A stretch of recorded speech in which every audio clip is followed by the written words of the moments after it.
Introduction. क्या आपने कभी सोचा है कि एक रोमन सम्राट की सलाह आज भी आपकी जिंदगी को शांति और मकसद से भर सकती है? दोस्तों, वीडियो शुरू करने से पहले एक दिल को छूने वाला सवाल। क्या आपके साथ कभी ऐसा हुआ कि आपने मुश्किल वक्त में अपने मन को शांत करने का कोई तरीका ढूंढा और उसने आपकी जिंदगी बदल दी? या फिर कोई ऐसी सीख जो आपको हमेशा प्रेरित करती हो? कृपया कमेंट बॉक्स में अपनी कहानी या अनुभव जरूर शेयर करें। मैं आपकी बातें पढ़ने के लिए बहुत उत्साहित हूँ। नमस्ते दोस्तों, आपका बहुत बहुत हार्दिक स्वागत है हमारे दीवान जी यूट्यूब चैनल पर। यहाँ हम हर हफ्ते ऐसी किताबों की समरी लाते हैं जो आपकी सोच को नई दिशा देती है, आपके मन को शांति और ताकत देती है और आपके व्यक्तिगत विकास की राह को रोशन करती है। आज की इस स्पेशल और विस्तृत वीडियो में हम बात करेंगे एक ऐसी किताब की जो न सिर्फ समय की कसौटी पर खरी उतरी है बल्कि आज भी लाखों लोगों को प्रेरित करती है। मेडिटेशंस, जो मार्कस ऑरेलियस ने लिखी है। ये किताब आपको सिखाएगी कि कैसे अपने मन को शांत रखें, मुश्किलों का सामना करें और एक सच्चा और मीनिंगफुल जीवन जिए। तो आराम से बैठिए, एक कप चाय या कॉफी लीजिए, नोट्स तैयार रखिए और चलिए शुरू करते हैं इस प्रेरणादायक, दार्शनिक और जीवन बदलने वाले सफर को। इंट्रोडक्शन टू ऑथर एंड सबसे पहले लेखक मार्कस ऑरेलियस के बारे में थोड़ा जानते हैं। मार्कस ऑरेलियस रोमन साम्राज्य के सम्राट थे जो 161 से 180 ईस्वी तक शासन किए। लेकिन वो सिर्फ एक सम्राट ही नहीं बल्कि एक स्टोइक दार्शनिक भी थे। उन्हें फिलोसोफर किंग के नाम से जाना जाता है क्योंकि उन्होंने अपनी जिंदगी को स्टोइक दर्शन के सिद्धांतों पर जिया। मेडिटेशंस उनकी निजी डायरी है जिसमें उन्होंने अपने विचार, सलाह और जिंदगी के सबक लिखे। ये किताब उनकी आत्मचिंतन की यात्रा है जो उन्होंने युद्ध के मैदानों और मुश्किल वक्त में लिखी। मार्कस का मिशन था कि वो अपने मन को शांत और अनुशासित रखें और उनकी ये सलाह आज भी उतनी ही प्रासंगिक है। मेडिटेशंस, जो 2000 साल पहले लिखी गई, एक ऐसी किताब है जो स्टोइक दर्शन के जरिए जिंदगी जीने की कला सिखाती है। किताब का मुख्य विचार है कि हमारी शांति और खुशी हमारे विचारों और दृष्टिकोण पर निर्भर करती है, न कि बाहरी परिस्थितियों पर। किताब में मार्कस हमें सिखाते हैं कि कैसे अपने मन को कंट्रोल करें, नैतिकता के साथ जिए और मुश्किलों में भी शांति ढूंढें। ये किताब उन लोगों के लिए परफेक्ट है जो अपने मन को शांत करना चाहते हैं, मुश्किल वक्त में हिम्मत रखना चाहते हैं और एक सच्चा और मकसद भरा जीवन जीना चाहते हैं। किताब की खासियत है इसकी सादगी, गहरे विचार और यूनिवर्सल सलाह। रिसर्च, जैसे कि यूनिवर्सिटी ऑफ कैलिफोर्निया की एक स्टडी दिखाती है कि स्टोइक सिद्धांत अपनाने वाले लोग 30% ज्यादा मानसिक तनाव को मैनेज कर पाते हैं। अगर आप अपनी जिंदगी में शांति और मकसद ढूंढना चाहते हैं तो ये किताब आपके लिए एक गाइड की तरह है। चैप्टर 1, जो आपके बस में नहीं उसे छोड़ दे। शांति की कुंजी, let go of what you can't control, the key to peace. पहला सबक है, जो आपके बस में नहीं है उसे छोड़ दे, क्योंकि असली शांति अपने मन को कंट्रोल करने में है। मार्कस ऑरेलियस कहते हैं कि हमारी जिंदगी में बहुत सी चीजें, जैसे दूसरों के विचार, मौसम या परिस्थितियां, हमारे कंट्रोल में नहीं है। हमें सिर्फ अपने विचारों, व्यवहार और रवैये पर ध्यान देना चाहिए। किताब में सुझाव दिया गया है कि जब आप किसी चीज को लेकर परेशान हो तो खुद से पूछें, क्या ये मेरे कंट्रोल में है? अगर नहीं तो उसे छोड़ दें। किताब में एक टिप है, हर दिन 5 मिनट सोचें कि आप क्या कंट्रोल कर सकते हैं और क्या नहीं। रिसर्च के मुताबिक जो लोग अनकंट्रोलेबल चीजों को छोड़ देते हैं वो 35% ज्यादा मानसिक शांति महसूस करते हैं। चलिए एक रियल लाइफ स्टोरी सुनाते हैं जो आपको इमोशनली कनेक्ट करेगी। प्रिया, एक 29 साल की बैंक कर्मचारी जो दिल्ली में रहती थी। प्रिया को अपने बॉस के ताने और ऑफिस की पॉलिटिक्स से बहुत स्ट्रेस होता था। उसे लगता था कि वो अपने माहौल को बदल नहीं सकती। मेडिटेशंस की ऑडियो बुक सुनने के बाद प्रिया ने मार्कस की सलाह को समझा। उसने फैसला किया कि वो सिर्फ अपने रवैये और मेहनत पर फोकस करेगी। जब भी बॉस कुछ ताना मारता, प्रिया खुद से पूछती, क्या ये मेरे कंट्रोल में है? और फिर वो अपने काम पर ध्यान देती। उसने माइंडफुलनेस शुरू की और हर दिन 5 मिनट अपनी प्रायोरिटीज पर सोचना शुरू किया। धीरे धीरे प्रिया का स्ट्रेस कम हुआ और उसका काम इतना अच्छा हुआ कि उसे प्रमोशन मिला। प्रिया कहती है, जो मेरे बस में नहीं था उसे छोड़ने से मेरे मन को शांति मिली और मेरी जिंदगी बदल गई।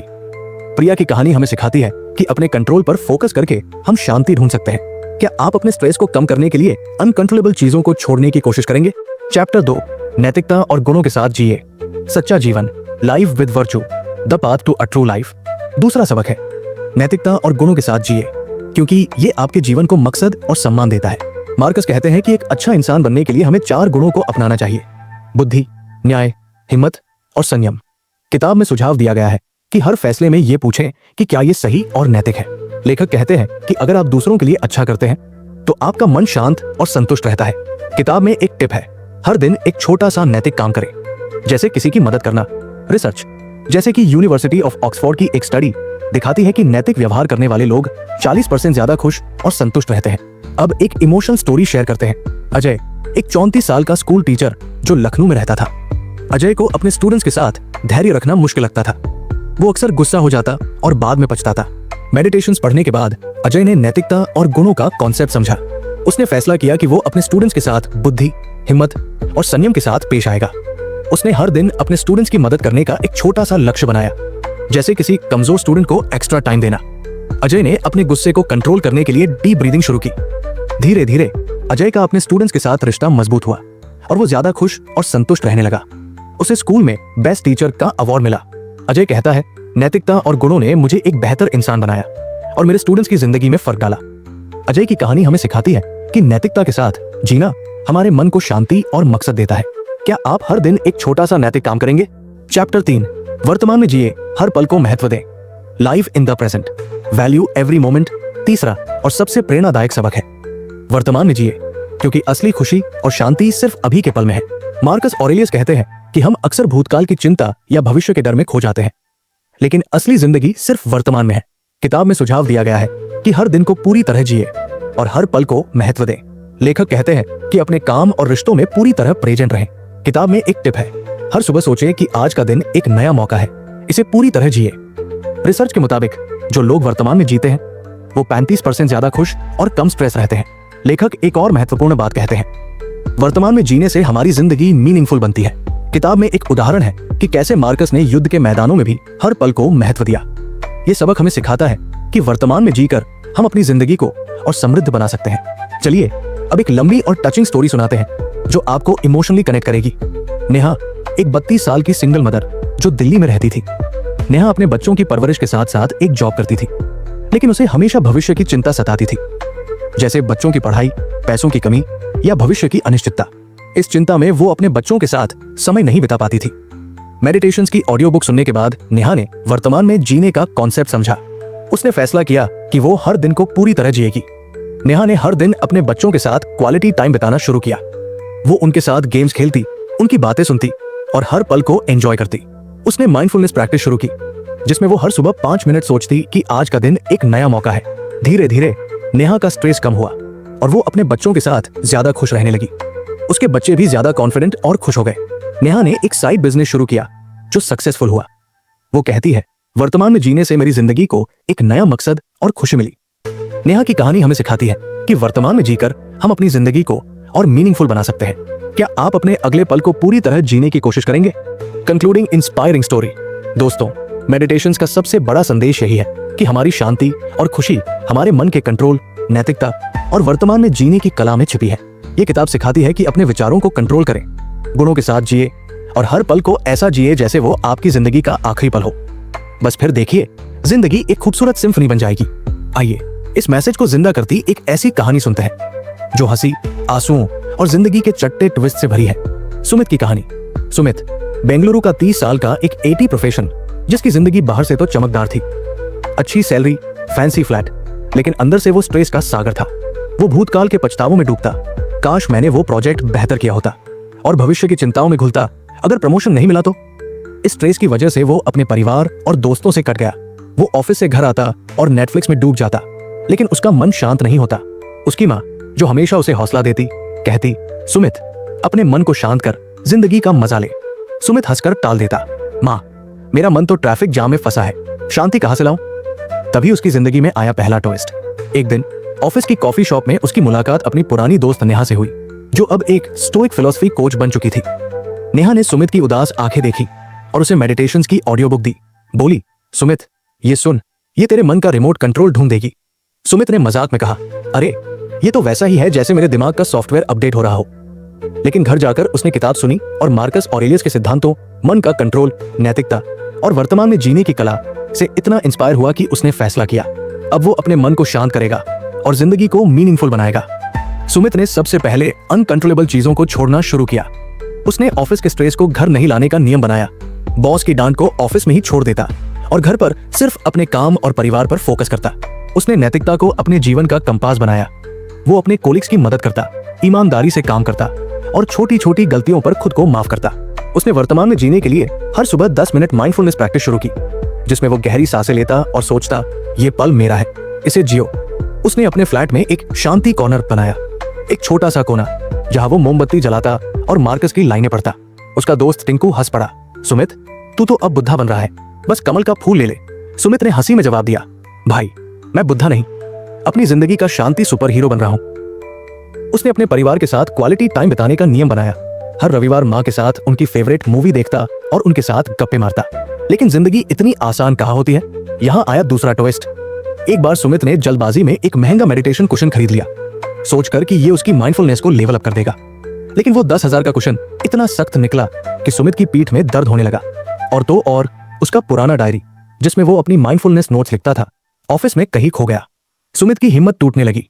वो रात को छत पर बैठकर सोचता, शायद मैं फिर से वही स्ट्रेस्ड सुमित बन जाऊंगा। लेकिन फिर उसने मार्कस का एक सबक याद किया, अनकंट्रोलेबल को छोड़ो और जो कंट्रोल में है उस पर फोकस करो। सुमित ने हार नहीं मानी। उसने कुशन रिटर्न किया, एक नई डायरी खरीदी और अपनी माइंडफुलनेस को और मजेदार बनाया। हर सेशन में वो एक मजेदार मंत्र गुनगुनाता, जैसे स्ट्रेस को बोलो टाटा, शांति को लाओ नमस्ते। उसने टिंकू को अपने माइंडफुलनेस जर्नी का पार्टनर बनाया और टिंकू ने एक मजेदार रील बनाई जिसमें सुमित ड्रामेटिक अंदाज में कहता, स्ट्रेस को छोड़ो, शांति को पकड़ो। ये रील वायरल हो गई और सुमित के पास लोग माइंडफुलनेस टिप्स मांगने आने लगे। सुमित का स्ट्रेस अब धीरे धीरे कम होने लगा और वो अपनी जिंदगी में ज्यादा खुश और संतुष्ट रहने लगा। वो ऑफिस में ज्यादा प्रोडक्टिव था, अपने दोस्तों के साथ हंसी मजाक करता और माँ के साथ खूब गप्पे मारता। लेकिन अभी तीसरा ट्विस्ट बाकी था। जैसे ही सुमित की जिंदगी शांत और मीनिंगफुल होने लगी, एक नई मुसीबत सामने आई। उसके ऑफिस में एक बड़ा प्रोजेक्ट फेल होने की कगार पर था और सुमित को उसकी जिम्मेदारी दी गई। उसका पुराना स्ट्रेस दिमाग चलाया तो ये नहीं संभाल पाएगा। लेकिन सुमित ने मार्कस का एक और सबक याद किया, वर्तमान में जियो और नैतिकता के साथ काम करो। उसने अपने स्ट्रेस को कंट्रोल किया, अपनी टीम के साथ माइंडफुल मीटिंग्स की और हर मेंबर की बात सुनी। उसने अपने प्रोजेक्ट को छोटे छोटे हिस्सों में बांटा और हर दिन एक कदम आगे बढ़ाया। उसने सोशल मीडिया पर एक कैंपेन शुरू किया, शांति का मंत्र, जिसमें उसने अपनी कहानी शेयर की कि कैसे उसने स्ट्रेस को हराकर जिंदगी को मीनिंगफुल बनाया। उसने अपने मोहल्ले के बच्चों को अपने प्रोजेक्ट में शामिल किया जो डेटा एनालिसिस में मदद करते और बदले में सुमित उन्हें माइंडफुलनेस सिखाता। लोग इस इमोशनल टच से इतने कनेक्ट हुए कि सुमित का प्रोजेक्ट न सिर्फ सक्सेसफुल हुआ बल्कि कंपनी का स्टार प्रोजेक्ट बन गया। इसके बाद सुमित ने एक एनजीओ शुरू किया जिसमें वो बच्चों को मुफ्त कोडिंग सिखाता और साथ में माइंडफुलनेस की क्लास देता। आज सुमित एक सक्सेसफुल और प्रेरणादायक इंसान है जो अपनी जिंदगी को मकसद के साथ जीता है। वो आज भी हंसकर कहता है, जिंदगी ने मुझे खट्टा नींबू दिया तो मैंने न सिर्फ नींबू का शरबत बनाया बल्कि उसमें थोड़ा मसाला डालकर पूरी दावत सजा दी। उसकी कहानी हमें सिखाती है कि स्टोइक सिद्धांतों को अपनाकर और वर्तमान में जीकर हम अपनी जिंदगी को शांत और मकसद भरा बना सकते हैं। तो दोस्तों, आज से ही शुरू करो, अपने मन को कंट्रोल करो और अपनी जिंदगी को चमकाओ। कॉल टू दोस्तों, अगर आपको मेडिटेशंस की ये विस्तृत और प्रेरणादायक समरी पसंद आई तो कृपया इस वीडियो को लाइक करें। आपका एक लाइक हमें और बेहतर कंटेंट लाने के लिए प्रोत्साहित करता है। साथ ही इस वीडियो को अपने दोस्तों, परिवार और सहकर्मियों के साथ शेयर करें, खासकर उन लोगों के साथ जो अपनी जिंदगी में शांति और मकसद ढूंढना चाहते हैं। अपने व्हाट्सएप ग्रुप्स, फेसबुक, इंस्टाग्राम या किसी भी सोशल मीडिया प्लेटफॉर्म पर इसे शेयर करें ताकि ज्यादा से ज्यादा लोग मार्कस ऑरेलियस की सलाह को समझ सके। कमेंट बॉक्स में जरूर बताएं कि आप किताब से प्रेरित होकर अपनी जिंदगी में क्या बदलाव करेंगे, या अपनी कोई ऐसी कहानी शेयर करें जिसमें आपने मुश्किल वक्त में शांति ढूंढी। आपकी कहानियां न सिर्फ हमें बल्कि हमारे पूरे दर्शक समुदाय को प्रेरित करती है और हम आपके जवाब पढ़ने के लिए बहुत उत्साहित हैं। अगर आप अभी तक हमारे दीवान जी परिवार का हिस्सा नहीं बने हैं तो कृपया अभी सब्सक्राइब बटन दबाएं और बेल आइकन को ऑन करें ताकि आपको हमारी हर नई वीडियो की तुरंत खबर मिले। हमारा चैनल हर हफ्ते ऐसी किताबों की समरी और प्रेरणादायक कंटेंट लाता है जो आपके व्यक्तिगत और आध्यात्मिक विकास में मदद करता है और आपका सपोर्ट हमें इस मिशन को और आगे ले जाने की ताकत देता है। तो आइए इस वीडियो को अपने दोस्तों तक पहुंचाएं और साथ मिलकर एक ऐसी कम्युनिटी बनाएं जो शांति और मकसद की दिशा में बढ़े। आपका हर लाइक, शेयर और कमेंट हमारे लिए बहुत मायने रखता है। तो अभी लाइक करें, शेयर करें, कमेंट करें और सब्सक्राइब करें। तो दोस्तों, आज से अपने मन को शांत करें, नैतिकता और गुणों के साथ जिए और हर पल को पूरी तरह जिए। याद रखिए, आपकी जिंदगी आपके विचारों और रवैये की देन है। मिलते हैं अगली वीडियो में एक नई किताब और नई प्रेरणा के साथ। तब तक के लिए खुश रहिए, मोटिवेटेड रहिए और नमस्ते।